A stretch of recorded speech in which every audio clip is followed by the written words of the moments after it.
10, do versículo 1 ao versículo 18, Jesus está fazendo uma comparação de quem Ele é e quem nós somos. Ele começa falando assim: em verdade vos digo, o que não entra pela porta do aprisco das ovelhas, mas sobe por outra parte, esse é ladrão e salteador. Aquele, porém, que entra pela porta, esse é o pastor das ovelhas. Para este, o porteiro abre, as ovelhas ouvem a sua voz, ele chama pelo nome as suas próprias ovelhas e as conduz para fora. Depois de fazer sair todas as que lhe pertencem, vai adiante delas, e elas o seguem, porque lhe reconhecem a voz. Mas de nenhum modo seguirão o estranho, antes fugirão dele, porque não reconhecem a voz dos estranhos. Jesus lhes propôs essa parábola, mas eles não compreenderam o sentido daquilo que lhes falava. Jesus então afirmou de novo: em verdade vos digo, eu sou a porta das ovelhas. Todos quanto vieram antes de mim são ladrões e salteadores, mas as ovelhas não lhes deram ouvido. Eu sou a porta. Se alguém entrar por mim, será salvo, entrará e sairá e achará pastagem. O ladrão vem somente para roubar, matar e destruir. Eu vim para que tenham vida e a tenham em abundância. Eu sou o bom pastor. O bom pastor dá a vida pelas ovelhas. O mercenário não é um pastor, a quem não pertencem as ovelhas. Ele vê o lobo vindo, abandona as ovelhas e foge. Então o lobo as arrebata e dispersa. O mercenário foge, porque é mercenário, não tem cuidado com as ovelhas. Eu sou o bom pastor, conheço as minhas ovelhas e elas me conhecem a mim. Assim como o Pai me conhece a mim, e eu conheço o Pai, e dou a minha vida pelas ovelhas. Ainda tenho outras ovelhas, não deixe aprisco. A mim me convém conduzi-las, elas ouvirão a minha voz, então haverá um rebanho e um pastor. Por isso o Pai me ama, porque eu dou a minha vida para reassumir. Ninguém a tira de mim, pelo contrário, eu espontaneamente a dou. Tenho autoridade para entregar e também para reavê-la. Este mandato recebi de meu Pai. Amém? Então, nesse capítulo aqui, esses versículos que a gente leu, nós vemos Jesus falando, se comparando ao pastor, né? E comparando aqueles que o seguem, aqueles que ouvem a voz dele e reconhecem ele como esse pastor, ele compara essas pessoas a ovelhas. Amém? Então, Jesus nos compara. Você está seguindo a ele? Você quer seguir a vontade de Deus? Então, você está sendo comparado a ovelhas. E aí, por conta disso, eu fui pesquisar há um tempo atrás como é que seria o comportamento das ovelhas. Que características que a ovelha tem? Né? Porque nós não somos um povo acostumado a ver rebanho de ovelha e saber como é que é a ovelha, como é que ela se comporta, né? Como é que deve ser isso. O que a ovelha faz com relação ao pastor? A gente não conhece isso espontaneamente, né? Então eu comecei a procurar características do que é uma ovelha, né? Já que nós somos comparados a ela. A primeira coisa que eu descobri das ovelhas é que a ovelha é um animal dócil. E nós vivemos em tempos de guerra. E a ovelha, por ser um animal dócil, ela não ataca ninguém. Se a ovelha ela é atacada, a primeira reação da ovelha é fugir. A segunda reação da ovelha é morrer. Eu vi um relato de um homem que o pai dele tinha uma criação de ovelhas, nas minhas investigações aí, e ele disse que ele se irritou com uma determinada ovelha lá, né? E ele falou: eu vou pegar uma peça dessa ovelha. E ele se escondeu atrás de uma árvore, e quando a ovelhinha chegou perto, ele saiu da árvore e fez pum! E a ovelhinha caiu toda a ovelhinha. E aí, como é que ele foi contar para o pai dele, né? A ovelhinha morreu, o pai dele: mas como é que a ovelhinha morreu? É de burro. Matou a ovelha suja. E a gente pensa que nós somos valentes, né? Que nós somos corajosos na nossa essência. Na nossa essência, nós somos como as ovelhas. Nós precisamos de proteção. Nós somos medrosos na nossa essência humana, natural, né? Porque o medo entrou no coração do homem a partir do dia que o homem se desviou de Deus, né? E muitas vezes a gente se veste essa roupa de valentia, e a gente se faz forte diante das circunstâncias da vida e termina sucumbindo, e termina morrendo diante de circunstâncias quando a gente se depara que elas são maiores do que nós. Você já tentou ser forte? Você já ouviu falando, não, você tem que ser forte, você tem que ser valente, você tem que enfrentar a vida. E Deus está falando para você nessa noite que você não é assim. Mas Ele fala para você que quando você se faz fraco e reconhece a sua fraqueza, Ele vai ser forte em você.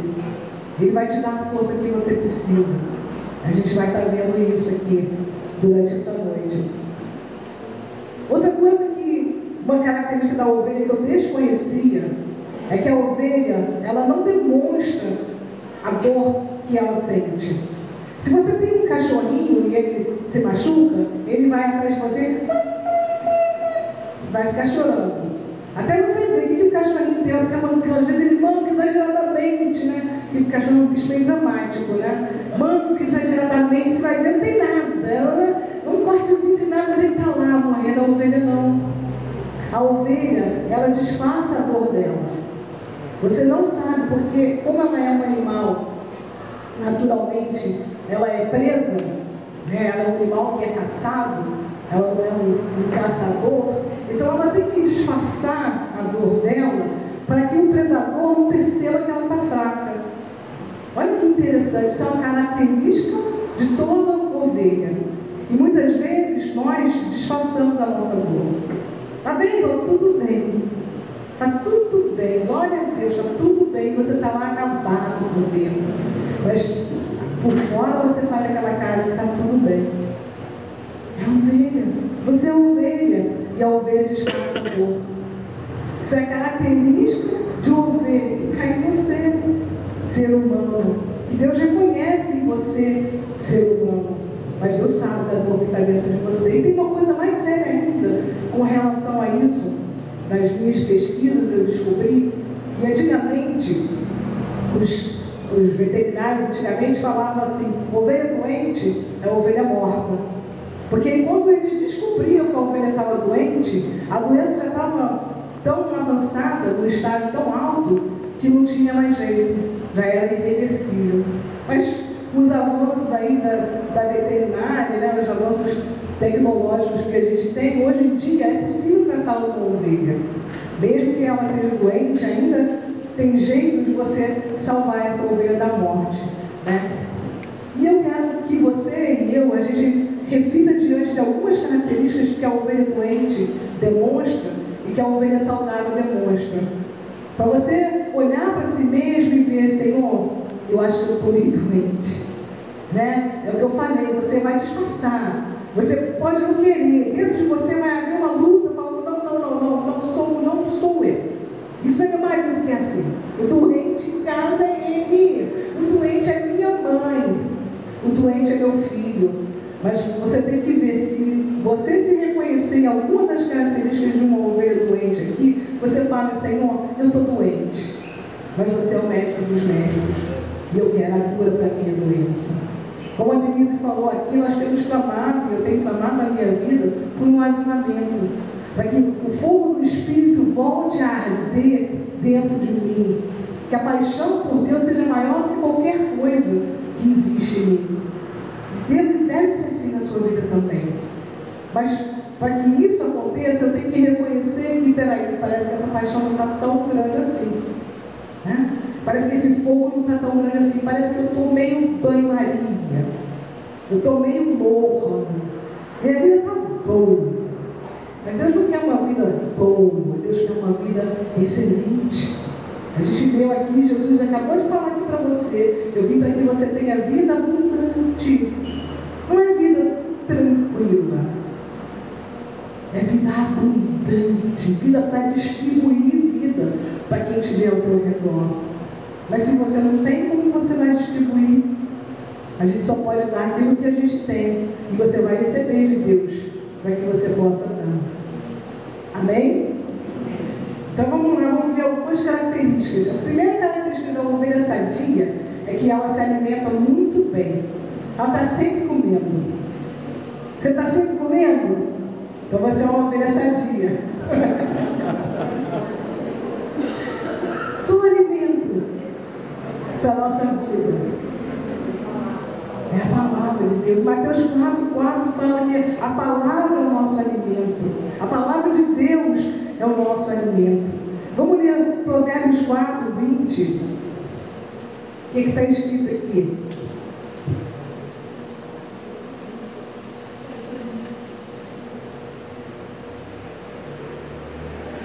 Está lá no Antigo Testamento, Provérbios, no capítulo 4, versículo 20, está escrito assim, ó: Filho meu, atenta para as minhas palavras e para os meus ensinamentos, inclina os ouvidos. Não os deixe apartar-se dos teus olhos, guarda-os no mais íntimo do teu coração, porque são vida para quem os acha e saúde para o seu corpo. Sobre tudo que se deve guardar, guarda o seu coração, porque dele procedem as fontes da vida. Desvia de ti a falsidade da boca e afaste de ti a perversidade dos lábios. Então ele fala aqui, ó: as minhas palavras são vida e saúde para o seu corpo. A palavra do Senhor é um alimento que a gente tem que ter. Todos os dias nós devemos nos alimentar da palavra do Senhor. Onde que a gente acha a palavra do Senhor?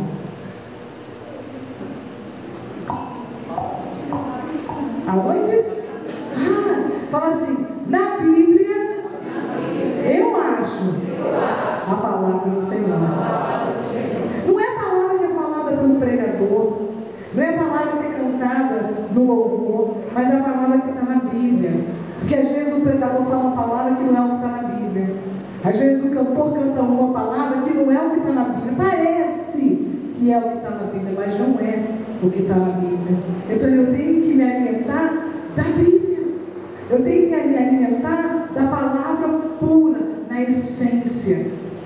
É a mesma coisa que eu ter a oportunidade de beber água da fonte e preferir beber água com cloro. Água lá daquelas bilhas que tem por aí, que já vem com a minhoquinha. Eu quero água da fonte. Eu quero água da vida. E a água da vida está na Bíblia. Então você e eu temos que nos alimentar. Uma ovelha doente, a primeira coisa que ela começa a fazer é comer alimento errado. Comer tranqueira. Comer coisa que não presta. Isso é uma característica que o pastor tem que observar para ver, peraí, minha ovelhinha está comendo uma coisa errada.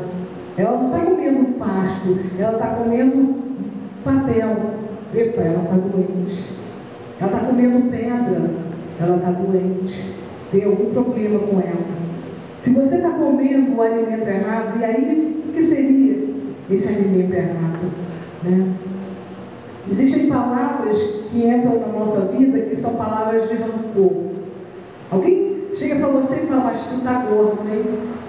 Você já ouviu? Nunca ouvi isso.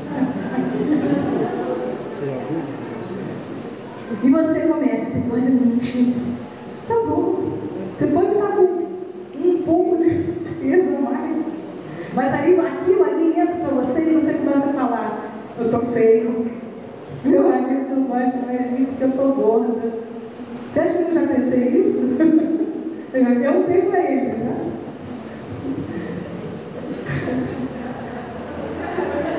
Pensa que o pastor não pensa besteira? Nem pensa. Você está se alimentando da coisa errada. Porque se você começa a pensar que o marido não gosta de mim, ou minha esposa não gosta de mim, ou meu pai também, meu namorado não gosta de mim porque eu estou gordo, porque eu estou magro, porque eu estou feio, porque eu estou alto, porque eu estou baixo, e eu começo a alimentar aquilo ali começa a trazer destruição para o relacionamento. Se o marido ou a esposa fala uma palavra dura, porque fala ou não fala? Quem é que vai falar uma palavra dura para você e vai ferir teu coração? O teu marido, a tua esposa, os teus filhos, a tua mãe, o pai também. E aí, a pessoa falou. E você fica com aquilo ali, ó. Puxa vida, Eu perdi noites de sono por causa do meu filho falou isso para mim. Puxa vida, eu amo tanto a minha mãe fica falando isso para mim. Meu pai está falando isso, meu pai fala isso. Eu saí da casa dos meus pais para ficar com esse tranqueiro está falando. A mente vai embora. Isso são alimentos ruins que você está comendo. Alimentos que trazem destruição.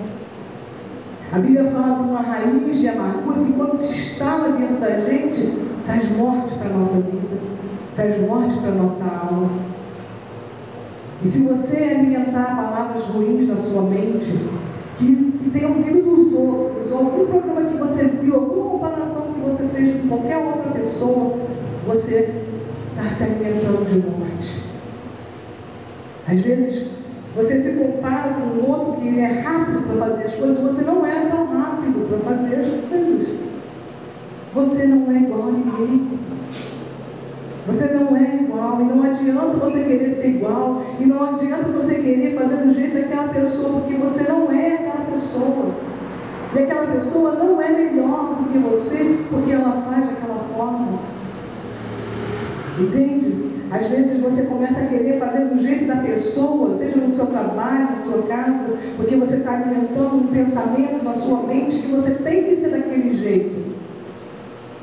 E essa palavra traz destruição, porque começa a deformar a sua personalidade, começa a deformar aquilo que você é, e tentar transformar você numa coisa que você não é. Você está entendendo? Isso são alimentos ruins, alimentos que trazem morte para a nossa vida, alimentos que trazem destruição. Isso é outra característica de uma ovelha que está doente. E se você tem alimentado esse tipo de pensamento, tem uma solução. Jesus está aqui para mudar a sua maneira de pensar. O Espírito de Deus, como Consolador que nos guia toda a verdade, está aqui para trazer a verdade dele para a nossa mente, para trazer a verdade dele para os nossos comportamentos. Mas o nosso comportamento muda a partir do momento que a nossa maneira de pensar muda. A nossa maneira de pensar vai mudar a partir do momento daquilo que eu me alimento muda. Agora, se eu passo horas do meu dia em frente a uma televisão, ou em frente à internet, só ouvindo tranqueiro, só lendo tranqueiro, eu estou me alimentando de bicho. Tem coisas boas na internet, tem coisas boas na televisão, e tem coisas que são ruins. E cabe a você entender, buscar. Eu quero avivamento na minha vida. O avivamento, quando ele chega na minha vida, eu entendo que determinadas coisas que eu estou colocando, determinados alimentos que eu estou recebendo, me fazem mal. E eu preciso de uma reeducação alimentar. Eu estou doente, Deus, eu estou doente. Deus, eu estou comendo tranqueira. Eu estou me alimentando de coisa ruim. E eu quero mudar. Eu quero me alimentar da verdade, de coisas boas. Amém? Mas cabe a mim, cabe a você desejar isso. Outra coisa que a ovelha saudável tem, ela bebe praticamente 8 litros de água por dia. E a ovelha doente, ela não tem sede, ela nem tem fome, ela não tem vontade. Você já ouviu aquela pessoa que fala, tanto faz ir na igreja não ir, tanto faz. Aí vou lá, entra e sai tudo igual. Você já sentiu isso? Parece que vem, vai embora, entra no culto, sai do culto, tudo igual. Você está doente. Você está doente. O problema não está no culto, porque se você for nessa igreja, porque tem muita igreja para você ir. Onde você for, a igreja que você for, você vai sair. Acaba nunca. Olha o povo que fala esses crentes. Acaba nunca esses negócios de culto que começa a se tentar na minha vida. Que isso? É chato. Você não tem sede. Você não tem sede da presença de Deus na sua vida. Você passa o dia inteiro sem nem lembrar que Deus existe. Você lembra que Deus existe, quando você pula o sinal, você não guarda ali. Deus não acostumado a ver a minha placa no meu carro. Confunde na mente dele as letrinhas, Deus. Uma letrinha confusa já está suficiente. É na hora que você lembra que Deus existe. Vai deitar, você lembra. Com Deus eu me deito, com Deus eu me levanto, na graça do Divino Espírito Santo. Amém. Não tem fome, não tem sede. Se a gente não tem fome, não tem sede, a gente está doente. A gente precisa ter sede. Sede. A Bíblia fala que a palavra é água. Água que dá sede. Ai, que vontade dessa água na minha vida. Água que vem, que purifica, que leva embora todo rancor, toda angústia, toda dor. Água que limpa. Água que refresca. Eu tenho sede dessa água na minha vida. Eu desejo a presença de Deus no meu dia a dia. Eu desejo ir trabalhar com a presença de Deus. Não importa onde eu trabalho, não importa o que eu estou fazendo, a presença de Deus tem que vir junto comigo. E a manifestação dessa presença tem que acontecer. Seja lá o que eu estiver fazendo. Se eu estou dando aula, se eu estou recebendo informação, sentada lá com um aluno, se eu estou trabalhando num banco, na rua, onde for, eu tenho que ter essa sede. E essa presença tem que fluir através de mim. Agora, se não tem muita sede, tem muita culto no meio de semana, pelo amor de Deus. Isso é fanatismo, essa história de semana, para tudo, semana de oração. Você vem aqui, tem uma pessoa que você está dormindo, peraí. Não aguento isso não. Isso aí já é fanatismo. Isso aí já é dinheiro. Gente, é dinheiro, não quero isso não para a minha vida. Não tem sede. Não tem sede. Se você não tem sede, você está doente. Está doente, não sou eu que estou dizendo. É lá as pessoas que estudaram as ovelhinhas que colocaram isso na internet. Eu só traduzi para o português, que é um site em inglês que fala sobre as ovelhinhas. Eu só traduzi para o português. E traduzir para que a gente entenda da palavra de Deus. Porque o site era sobre ovelhas, não era um site de pastores cristãos. Não era ovelhas falando de ovelhas pessoas. Era ovelha bichinho. E eu só estou trazendo a comparação para a gente. Porque o Senhor nos compara com as ovelhas. Outra característica de uma ovelha saudável, a gente até falou isso na outra semana, é que ela é extremamente ativa. A ovelha saudável, olha que interessante, está sempre em movimento, andando de um lado para o outro, ou brincando com as ovelhinhas. Quando ela é pequenininha, está sempre brincandinho. Sabe criança que não para? Sempre criança que tem isso? Falando, conversando, pula, dança, joga um negocinho, pula. Saudável. A ovelha saudável para si. Se você está saudável na presença de Deus, como a Denise falou, você tem ministério, você flui no teu ministério. Você vive o reino de Deus, seja o seu ministério dentro aqui desse templo, ou lá fora, para as pessoas que estão lá fora. Você tem um ministério.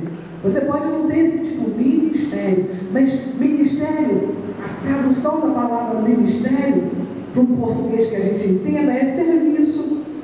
Você está servindo a Deus, onde você estiver, você tem um ministério. Onde você estiver, você tem que servir a Deus com bom testemunho, como a minha irmã falou. Tem que ter bom testemunho. As pessoas têm que olhar para mim e ver Cristo em mim. Eu tenho que levar a vida de Deus onde eu estiver.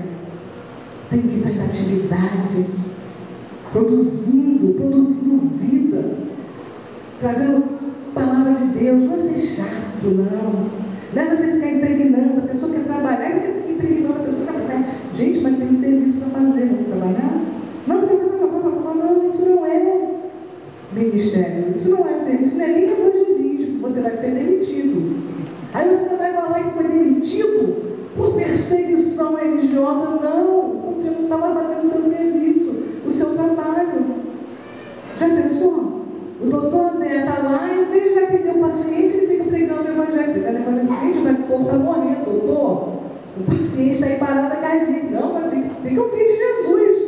Senão não vai morrer, vai para o inferno. Doutor, vai fazer uma massagenzinha cardíaca. Não, tem que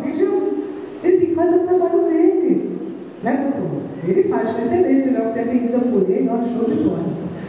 Tem que fazer o seu serviço. Mas dentro do seu serviço, você tem que viver o Evangelho. Você tem que viver a vida de Cristo. Não está fazendo isso? Está parado? Está doente? Porque a ovelha doente, ela apresenta letargia. Preste atenção, estamos falando de ovelhinhas, hein? Ela apresenta letargia, depressão, fica muito tempo deitado. Você fica muito tempo deitado, sem vontade de fazer nada.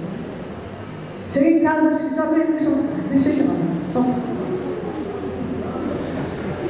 Ninguém fala comigo, já roja. Alguém chega para falar com você, você roja.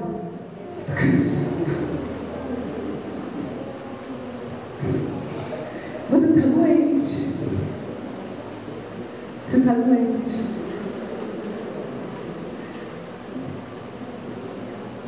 O que ele fala? Ele fala nada, aqui quem falou fui eu. O nosso corpo foi feito para se movimentar. O corpo do ser humano, se ficar muito tempo parado, traz escara. Você sabe o que é escara? Todo mundo sabe? Tem alguém que não sabe o que é escara? Vou falar o que é escara. Sabe ferida? Né? Ferida. Começa a abrir ferida nas partes que estão lá em contato com a cama há muito tempo. Nas costas, nas partes, né? Dos glúteos, né? Escaras, são feridas. O corpo humano não foi feito para ficar deitado. O corpo humano não foi feito para ficar sentado 24 horas sentado, em vez do computador, televisão, ou o que for. O corpo humano foi feito para se movimentar, para se exercitar. O mal deste século, um dos males deste século é o sedentarismo. Muitas pessoas estão ficando doentes hoje em dia porque elas não se exercitam mais como deveriam se exercitar. Por isso que a gente tem que procurar uma academia, caminhar ali na rua, ir nadar no clube, fazer alguma coisa para se exercitar. Porque seu corpo não foi feito para ficar parado. Outro mal deste século é a depressão, que atinge as igrejas também, que atinge os cristãos também. Pessoas que conhecem ao Senhor, pessoas que são batizadas no Espírito Santo, que têm um novo nascimento em Cristo Jesus e têm depressão. Depressão na alma, porque a depressão não é uma doença do espírito, a depressão é uma doença da alma. Isso é um sinal de que você não está saudável. Mas o que eu tenho que fazer? Primeiro, admitir: eu preciso de ser curado. Eu estou doente. Eu não tenho que fazer como as ovelhas, fingir que nada está acontecendo, porque eu tenho um bom pastor que cuida de mim. E eu tenho que me mostrar para esse bom pastor que eu estou doente. Então o que eu tenho que falar? Senhor, eu estou com depressão. Senhor, eu não quero fazer nada. Eu estou sem ânimo para qualquer coisa. Eu estou sem vontade para viver. Eu estou sem vontade para sair de casa. Eu estou desanimado da vida, desacreditado, desesperançado. E buscar em Deus a cura. Porque o Senhor tem a cura para a gente. O Senhor dá vigor para a gente. O Senhor dá a motivação, dá o alvo para que a gente tenha vontade de chegar lá. Porque você pega um jovem, o jovem normalmente ele tem disposição, ele tem vontade, ele tem um monte de sonho. Ele sonha que ele vai mudar o mundo, ele sonha que ele vai ser isso, aquilo, outro. Ele vai, ele faz as coisas por causa dessa vontade. Se você chegar na escolinha de futebol do Vitor, por lá, 80% dos menininhos que jogam bola lá acham que vão ser jogadores de futebol. Acham que você é igual o Neymar. Acham que você é igual o Messi. Eles não acham que vão ser igual um jogador mediano. Eles não acham que vão jogar no marketing. Eles acham que eles vão jogar na seleção. Faz parte do jovem isso. E é isso que Deus quer colocar no nosso coração. Essa vontade, não, eu vou fazer. Vai acontecer. Eu vou fazer por onde chegar lá. Só que você chega numa pessoa mais adulta, numa pessoa mais velha, ela sabe que para ela ser um jogador de futebol, existe um preço a ser pago para isso. Ele tem que se exercitar, ele tem que aprender a chutar a bola, ele tem que aprender a defender a bola. Tem coisas que ele tem que fazer para ser um bom jogador de futebol, para chegar no nível de um grande jogador de futebol. Você pega o Cristiano Ronaldo, que foi eleito pela segunda vez o melhor jogador do mundo, muitas pessoas falaram para ele: você não é como o Messi. Existe uma polêmica: quem é melhor, o Messi ou o Cristiano Ronaldo? Porque o Messi tem um talento natural e o Cristiano Ronaldo treina muito. Treina muito. Ele tem um talento, o talento da perseverança. Eu digo que é o meu talento. Eu sou perseverante. E ele tem esse talento, ele é perseverante. Ele quis aquilo, ele lutou para conseguir aquilo. É isso que Deus quer colocar no teu coração. O que você quer fazer? O que você quer construir? E Ele quer colocar dentro de você esse fogo, de você acreditar: eu vou fazer, eu, Andréia, vou acontecer, eu vou mudar isso. Isso vai ser diferente na minha vida. Deus está dando uma nova chance, um novo começo, uma nova esperança. Eu não vou mais ser uma ovelha doente. Outra característica da ovelha: ela segue o seu líder. A ovelha não só conhece a voz do pastor, como a gente viu aqui, mas o segue para onde ele for. A gente viu isso aqui, né? Com relação à ovelha. E a gente está acostumado, normalmente aqui no Brasil, a gente vê criação de gado. E você vê filme, novela de criação de gado. O gado, ele é tocado. Vai, empurra. Vem lá, né, aquelas comitivas, vai os ovinhos. Você já viu novela, filme comitiva, ou já viveu, sei lá. Vai o homem lá atrás com o chicote. E o gado vai indo, né? E a gente se converte com a mentalidade de gado. E lá atrás, religiosamente, a gente aprendeu a ser gado. Gado, rebanho bovino, tá?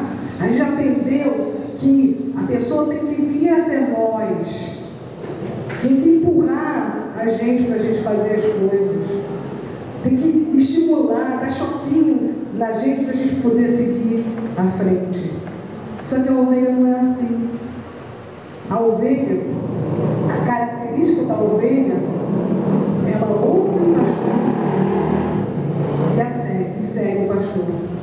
E dentro das ovelhas eu descobri aqui que elas escolhem uma ovelhinha líder. Olha que interessante, né? Porque eu entendo assim: o pastor é Jesus, mas a gente tem pastor geral. Como é que funciona isso? Mas o pastor é Jesus, então não tem que ter pastor. Porque com certeza você já ouviu isso, né? Tem um buchicho aí por aí: somos todos iguais, não precisa ser história de pastor. Isso aí não precisa, já a gente vai ver que precisa. A ovelha, ela escolhe uma ovelha líder. Ela escolheu aquela ovelha ali, naquele rebanho, é o líder. E para onde aquela ovelha for, as outras ovelhas vão atrás. Se aquela ovelha andar e cair num abismo, todas as ovelhinhas vão atrás e caem todas no mesmo abismo. Ou bicho burro. Mas é a característica da ovelha. Ela não vai falar: ih, o cara caiu, não vou, não. Ele vai cair também. Tem um lobo ali, ela vai ficar esperta e vai fugir. Ela fugiu, todo mundo foge. Não tem nenhuma ovelha que vai falar: não, é igual, porque eu vou te enfrentar. Não vai, todo mundo foge, todo mundo. Então, a característica da ovelha: seguir aquela ovelha líder. E aquela ovelha líder, ela segue o pastor dela. A ovelha é um animal interessante porque ela escolhe quem ela gosta. Ela escolheu gostar daquele homem lá, o pastorzinho. Então eles, lá no site, eles ensinam você a pegar a ovelhinha de bebezinho e ir se acostumando com você. Ela é até um animal treinado e tal, e ele vai se acostumando com você e tal. Quando você já está nova, assim, você põe ela lá e ela vai te seguir, os outros vão seguir ela. São dicas já que eles dão, né? A ovelha segue o pastor. Você é a ovelha, você tem que seguir o pastor, que é Jesus. Você não é um ser independente. Porque aqui está o segredo da nossa vida de sucesso. Porque eu falei para você que a ovelha é um animal extremamente frágil. Mas o pastor, ele dá proteção para a ovelha. O pastor é que vai colocar a cerca, não para que a ovelha não saia, porque a ovelha não vai sair, mas para que o inimigo não entre. Quando o pastor coloca cercas ao redor do aprisco, lá do lugar onde ficam guardadas as ovelhas, não é por causa de você. Preste atenção, quando Deus coloca cercas na sua vida, coloca limites na sua vida, não é por causa de você, porque Ele acha que você vai levantar e vai embora, é para que o lobo não entre e venha te devorar, para que o urso não venha para dentro de onde você está e venha te devorar e venha te destruir. Quando o Senhor coloca essas proteções, é para te guardar.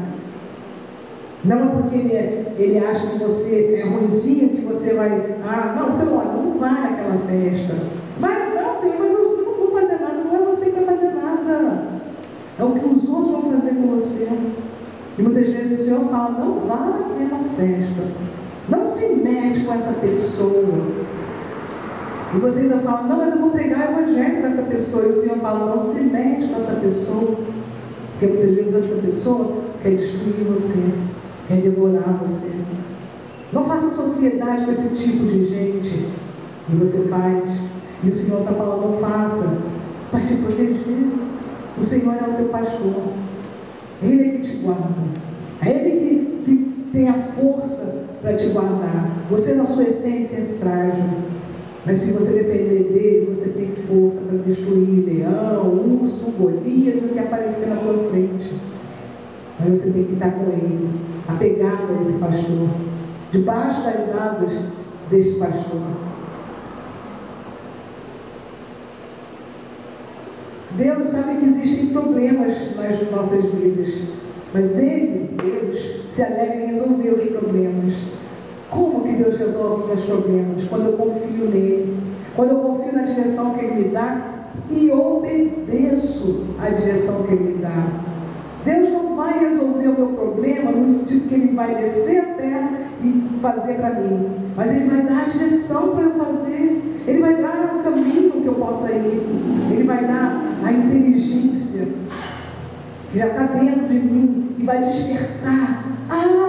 É isso que eu tenho que fazer. Isso é a solução para esse problema. Era esse número que eu não estava enxergando que encaixa certinho. Tem lá o diagnóstico de um paciente, você não sabe, era isso que o paciente tinha. Está lá um problema que ninguém consegue resolver e você traz a solução, porque o Espírito Santo de Deus fala para você. Às vezes tem uma máquina e ninguém consegue solucionar o problema daquela máquina. Ninguém sabe como resolver o problema daquela máquina. E Deus ilumina a mente, você fala, eu acho que é aquela porquinha ali que está meio solta. E você vai lá, parafusa a porquinha assim, então resolveu o problema da máquina. É Deus que está fazendo, porque você dependeu dele, porque você escutou a voz dele e recebeu a direção dele. Filipenses 4:13 fala que eu posso todas as coisas naquele que me fortalece. Existe alguém que te fortalece, que te capacita a vencer todas as coisas. Existe alguém que está na sua frente e que te dá a força que você precisa para resolver todas as coisas. Em Romanos 8:37 fala assim: em todas as coisas, porém, somos mais que vencedores por meio daquele que nos amou. Ele fala que você pode passar por aflições, por lutas, por acusações, por injúrias, mas em todas essas coisas eu sou mais que vencedor. Mas a gente sabe essa parte do versículo. A gente esquece a melhor parte do versículo. Porque eu tenho certeza que você já ouviu. Sou mais que vencedor. Eu sou mais que vencedor. Mas ele fala por meio daquele que me amou. Eu sou mais que vencedor por meio de Jesus. Se não tem Jesus, não rola eu ser mais que vencedor. Não é porque eu treinei muito, porque eu me esforcei E porque eu orei 24 horas, é por causa de Jesus que me capacita. É por causa de Jesus que me dá a força que eu preciso. É Jesus, só Jesus. Ah, porque eu vou na igreja, no ministério, restauração em vida, sou mais que vencedor. Mentira! Não é vir na igreja que te faz mais que vencedor, mas olha, eu prego, eu canto, eu toco, eu danço, eu fico na portaria, eu dou aula para as crianças e não me faz mais que vencedor. O que me faz mais que vencedor é Jesus. É eu estar em Jesus. E eu estar em Jesus me capacita para fazer todas as outras coisas que são importantes, que são necessárias. Mas o que te vai fazer vencedor é você estar em Jesus. Você está entendendo? Você está acompanhando o que o Senhor está te falando? E por último, eu deixei essa aqui, que é uma coisa que acontece, cada vez acontece mais. A ovelha saudável, ela gosta de andar junto com o bando. A ovelha saudável, ela entende que ela está junto com as outras ovelhas, traz proteção para ela. Eu li lá no site que elas encaram. Elas encaram o lobo, o adversário lá. Se elas fugir, não tem mais para onde fugir, elas ficam encarando o bicho que está atacando.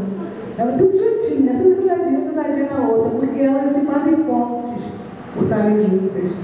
Acho que sente, né? Sabe aquela coisa? Para todo mundo aqui, agora ninguém vai vencer, né? Juntos somos mais fortes, é o pensamento das ovelhas, né? Andar junto é sinal de saúde. Agora, quando a ovelha está doente, e bem doente, ela começa a se isolar das outras ovelhas. Ela não quer mais saber de andar com as outras ovelhas. Ela vai para o cantinho, fica bem aguadinha lá no cantinho, todas as características que a gente viu, mas isolada. Se você acha que você serve a Deus na sua casa, do seu jeito, da sua maneira, e você assiste tal pastor na televisão e dá joia para você, você está doente. Você está doente. Você precisa estar junto com as outras ovelhas. É necessário, te fortalece, como a Denise falou, quando a gente está junto, a gente se ajuda, a gente se ama, a gente se cuida. Um tira as farpinhas do outro, aquele negocinho cheio de carrapicho, né? Um tira o carrapicho do outro. Quando a gente está junto, existe uma força insuperável. Mas a gente precisa de se juntar. A gente precisa de se achegar aos outros. Jesus mesmo, né? A gente pega a vida de Jesus. Jesus tinha lá as pessoas que acompanhavam ele, que seguiam ele. Diz que existiam multidões que seguiam Jesus. Mas Jesus tinha os amigos dele. Ele escolheu 12 discípulos para estarem perto dele. Esses discípulos eram pessoas que tomavam café da manhã, jantavam, só passavam o dia com ele. Andaram juntos 3 anos. E dentro desses 12, tinha 3 deles que ele era mais chegado ainda. Fala que João era um discípulo amado, porque ele estava lá, do lado de Jesus. Amigo de Jesus. Andava do lado dele, compartilhava os segredos dele. Quando ele sabia que ele ia ser traído, ele falou: olha, eu vou ser traído. Ele estava sufocando aquilo ali, estava sufocando, ele chegou e falou: olha, vai rolar uma traição aqui. Ele não aguentou, ele teve que dividir aquilo com o amigo dele. Amigo, você precisa de ter um amigo, você precisa de andar junto com as pessoas que levam a marca de Cristo. Você precisa buscar amigos que são cristãos, amigos que entendam quando você falar que não quer, não vou fumar bagulho. Aí teu amigo falou: